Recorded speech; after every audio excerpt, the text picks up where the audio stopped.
magma, il y a toujours cette chaleur. Et cette chaleur, tous ces gaz bougent à l'intérieur. D'ailleurs, on vit sur un volcan, on vit sur une bombe.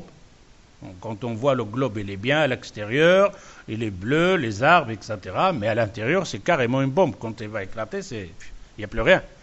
Alors, comment ça refroidir? Ces volcans qui sont à l'intérieur, cette chaleur, ce nucléaire qui est au milieu du globe qu'on vit, parfois, avec des secousses et des puissances de gaz, il trouve une faille dans la terre, et il sort, et voilà le volcan, et ça fait le volcan, ça fait la montagne, etc.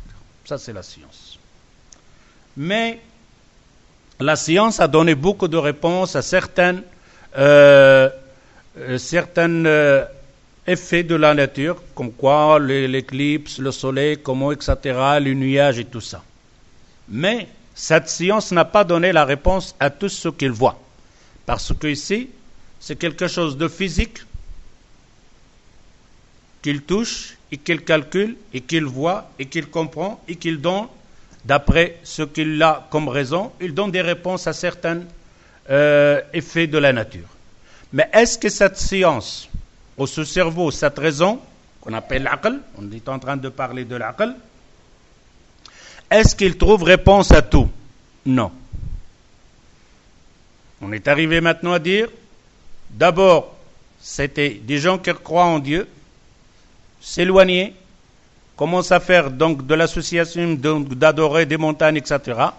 Les charlatans prennent le pouvoir, la religion remet les choses à leur place, la science vient confirmer ce que la religion dit, comme quoi il n'y a pas donc de la colère de Dieu, de la montagne et tout ça. Mais est-ce que cette science, parce que les savants ici maintenant, quand on voit la majorité des médecins, etc., ceux-là qu'ils ont étudié, qu'on peut les appeler, mais on ne va pas parler maintenant de ça, parce que nous autres, on a dit qu'on parlera à partir de maintenant simplement avec raison. On ne ramène pas des hadiths, etc., sauf c'est quelque chose, un verset ou un hadith, qui a un rapport indirectement avec le sujet. C'est-à-dire, on ne va pas le mettre comme argument. On ne va pas ramener comme religion, ni hadith comme argument. Si on dit un hadith, c'est parce qu'il y a le dalil par la science.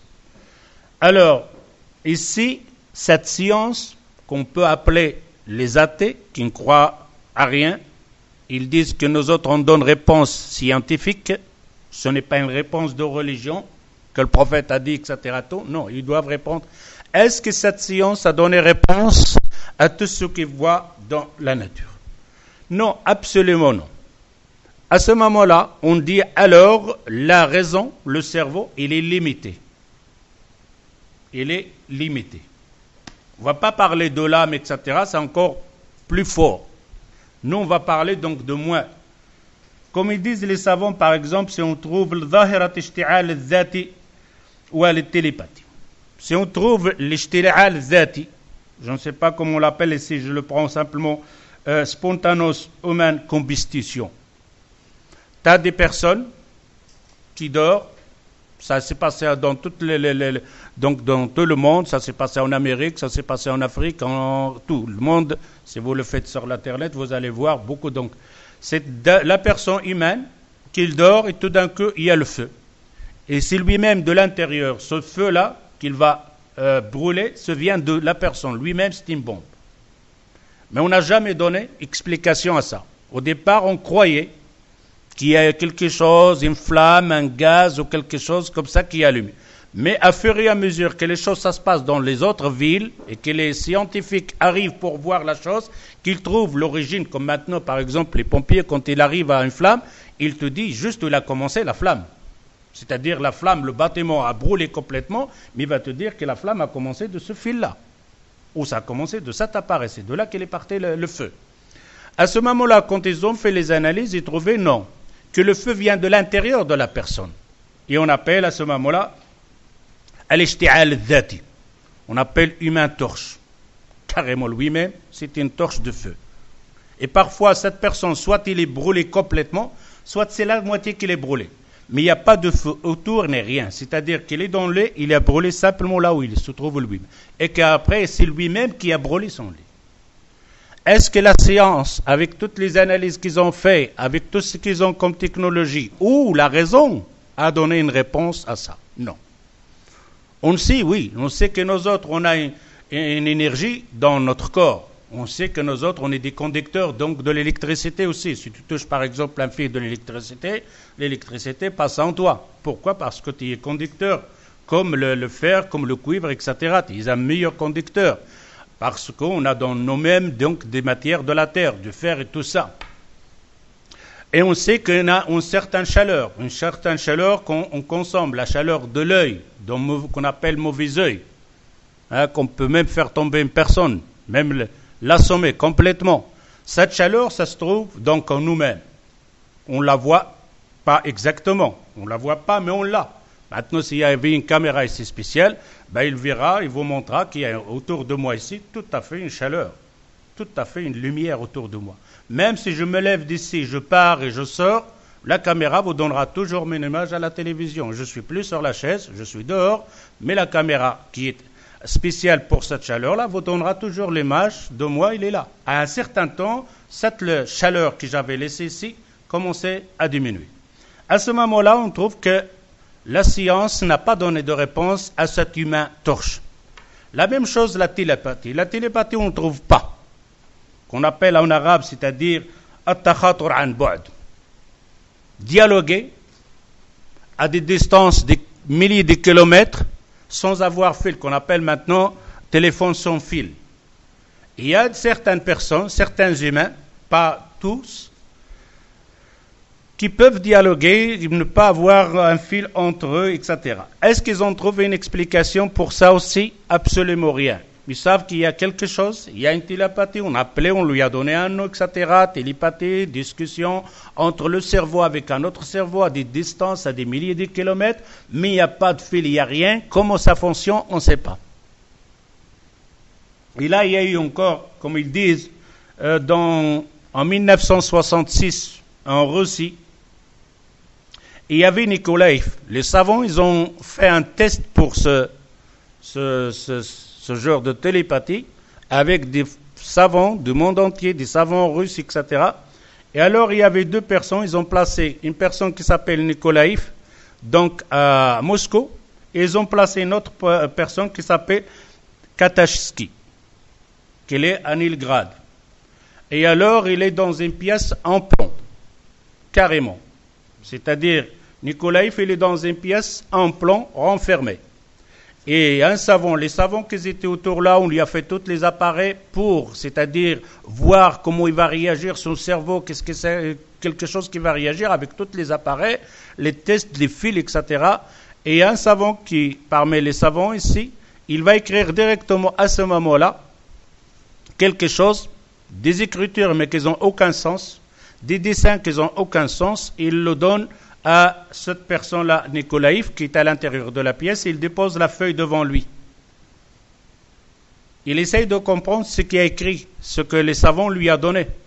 Mais ce n'est pas lisible, on ne sait pas le lire, il n'y a rien, ce n'est pas un mot, quelque chose, il a chapeauté simplement, c'est-à-dire il n'y a rien, tu ne vas rien lire. Et le dessin, ça ne nous donne aucune image spécifique ou quelque chose pour dire qu'il y a quelque chose dans l'image.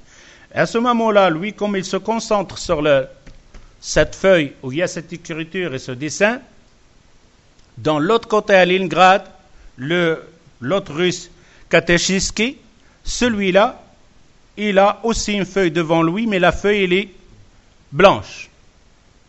Et tout d'un coup, il commence à écrire sur cette feuille, il la passe à leurs savants qui sont à l'extérieur. Et les savants, ils ont vu qu'il a le même dessin que l'autre, il regardait de l'autre côté. Et les mêmes écritures, il leur dit, je ne sais pas qu'est-ce qu'il a voulu me dire, j'ai rien compris ce qu'il a voulu me dire, l'autre, avec son cerveau, je ne sais pas ce qu'il voulait me dire. Et là, les savants de deux côtés, ils étaient stomaqués, ils n'arrivaient pas à comprendre.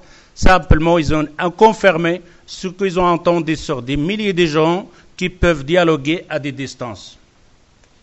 D'ailleurs, on a l'histoire de Omar ibn al-Khattab radiyallahu anhu.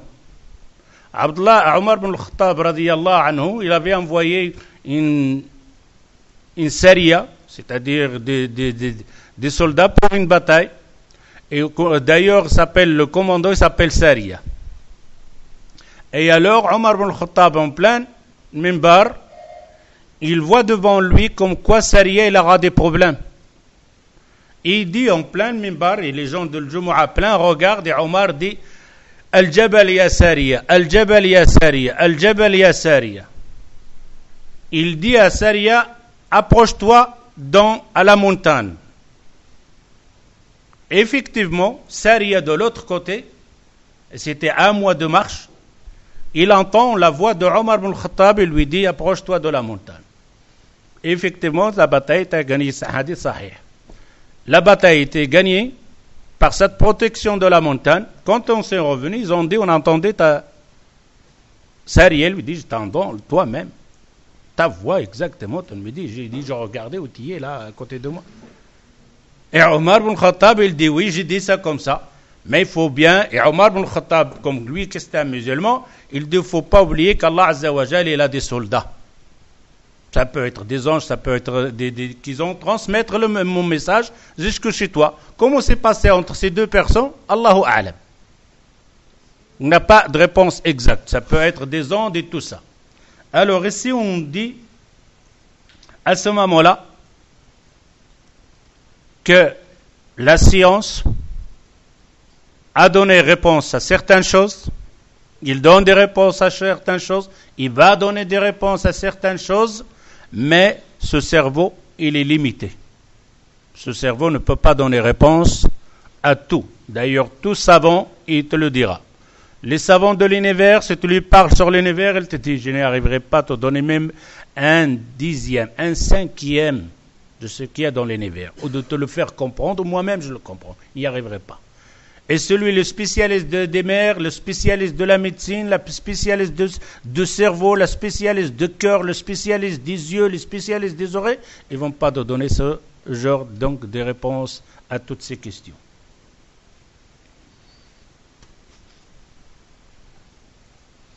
Ici, il y a une histoire.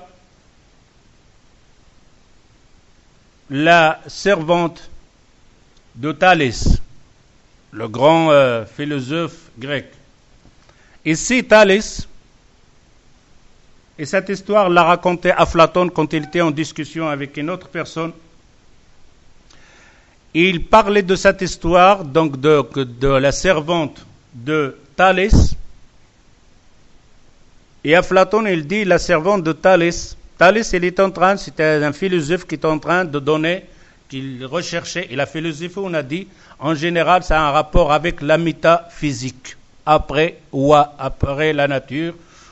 Et lui, il est en train de regarder, de comprendre ce qu'il y a après les étoiles, etc. Il regardait dans le ciel, il analyse le ciel, il va philosopher. Et tout d'un coup, il tombe dans un puits qui était devant lui, mais n'a pas fait attention puisqu'il était accroché à ses yeux avec le ciel. Et alors la servante, qu'on appelle l'histoire de la servante avec Thalès, la servante a commencé à rire. Il dit, je ne te comprends pas, Thalès. Tu essaies de comprendre, de voir qu'est-ce qu'il y a après le ciel, devant le ciel, et tu n'as même pas regardé le truc qui est devant toi. Tu n'as même pas regardé. Ici, il fait un commentaire, Aflaton, il fait un commentaire sur ce point donc de la servante de Thalès, il dit كان يسعى إلى معرفة الأشياء السماوية في حين تظل الأشياء التي توجد بالقرب من عينيه بعيدة عن معرفته ويعلق أفلاطون il fait un commentaire sur cette histoire qui passait avec Thalès en regardant d'essayer de comprendre ce qu'il y a après les étoiles et le ciel, le premier ciel, etc. et qu'on n'arrive même pas à analyser les choses qui sont devant nous. Maintenant, d'ailleurs, on va faire une histoire, rien que les frères ici, nos autres. Peut-être, dans nos cerveaux, il va dire, mais c'est quoi le ciel? Il est comment le ciel? Il essaie de comprendre quelque chose qui... Mais c'est lui dans le GSM, là, maintenant, tu lui dis comment il fonctionne, que la voix rentre dedans, il sort, il va au satellite, il va au Maroc, il ne va rien te répondre. La seule chose, il va te dire, un, il va te dire c'est de la magie, l'autre, il va te dire c'est des vibrations. Mais des vibrations, comment? Allah. Et après, il cherche d'après, il te pose les questions, sort donc. Ici, Aflaton fait ça. ويعلق أفلاطون على كل ذلك قائلا أن هذه السخرية قد تصدق على كل من يتعاطى للفلسفة أي كل من يتفلسف. Ici, Aflaton, c'est un grand savant aussi. Il dit, faites attention à cette histoire de Thalès. on peut le faire sur toute personne qui se donne à la philosophie.